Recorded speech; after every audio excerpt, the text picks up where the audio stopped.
今天带大家实际体验一下问界 M9 最新896线程激光雷达增程版，它的夜间辅助驾驶表现如何呢？我们把辅助驾驶设置的都是标准，并且当前的版本呢是 ADS Max 4.1.2，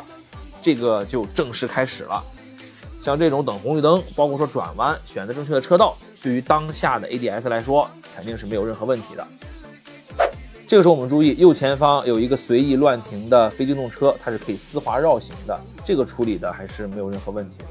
通行效率是可以保障的。那么在无保护左转的时候，它是可以让行车辆的，但是呢，不知道为什么它并没有礼让行人。当然了，它这个行人呢，它并没有在斑马线上，但为了安全起见呢，这个时候它也应该是要礼让的，所以还是有待加强。在右转选择道路的时候，右边有辅路，然后左边有主路，我们要走主路，所以说在车道选择方面是非常果断的，并没有犹豫。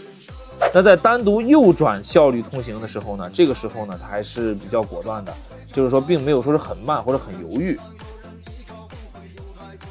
然后当它慢慢的回归到主路上以后，我们正常老司机的驾驶逻辑肯定会相对来说选择走中间道路，因为最安全，这样无论你右边还是左边出来东西，我们都可以相应的视线更明了。那么它的选择逻辑跟我们人是一样的，遇到红灯的时候可以舒适刹停，并没有什么很强的不舒适的感觉。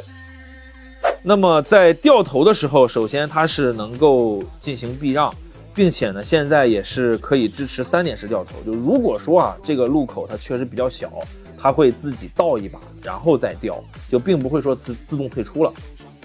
那么向右前方通行的时候呢，它这个车道选择的也非常清晰，并且呢加了一点速度，抢黄灯效率通过，这个的话也是合理范围之内，没有任何问题。那么在这个时候就遇到问题了。那由于原本要下地库的这个路被桩桶拦住了，所以说它就进不去了。那怎么办呢？它就只能选择继续往前走。但是你们看这个时候呢，它就开始犹豫不决了，因为前面就是红灯路口了，它还是一个很慢的速度往前走。而这个时候呢，它这个副驾驶也没有退出，也没有交给人接管，就这么一直磨磨蹭蹭的开始思考人生了。那并且红绿灯都开始读秒了，它还是没有赶紧通过。所以说在这一块处理方面还是有待加强，就这种临时的突发的情况。那 OK， 那我们就到了第3个地下入口开放了，但是它居然没有右转进去，而是直接开走了，这不知道为什么。那也可能是因为导航不同步右转有非机动车挡道，它会自动绕开然后右转，而不是说直接卡住。那么转过去以后，不管是车道线的选择呀，还是说对于左侧直行车辆的避让，也都是非常到位的。那进入地库以后呢，我们来看一看就这种情况下它的实际表现怎么样。现在就慢慢的开始往里面进。这时候我发现问题了，它的整个左半边的车轮是完全骑着中间黄线在走，就是过黄线了。那这个时候如果是对面有车辆走的话，就很容易发生碰撞了，比较危险。不知道为什么它没有按照既定的车道线行驶，而且是一直全程都在骑着黄线走。我们看看它进匝道口怎么样。错了。就正常来说，我们应该靠右行驶，从入口来进这个闸机口嘛。结果呢，我不知道是不是由于这个速度过快的原因它直接一把就到了这个闸机的出口的位置了。这时候就很尴尬了。而且本身这种地库呢，它空间都没有那么大，那这时候就只能麻烦我自己多打2把去进去了。所以我们就可以看到，在正常的道路上的话，它绝大多数的情况它是自己能够处理得来的。但是你说到了地库因为每个地库可能它的曲率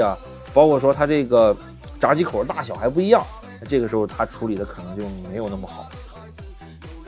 那么进入地库以后，我们继续开启辅助驾驶，它是可以直接行驶到我们想要的那个 B3 层，然后在附近寻找车位的。我们来看一看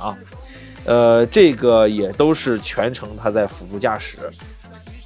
其实走的也没问题，因为到了地库这种情况，它也没有什么车道线了，就全靠它自己来处理这些东西然后我们随着不断走呢，我们可以看到它在车机的这个影像上也会显示车位，我们随时都可以去泊车，可以去停那么这一次呢，我们就让它一走到底，下到 B3 层，看看它这个多跑一跑实际表现怎么样。目前来看呢，还是一切正常。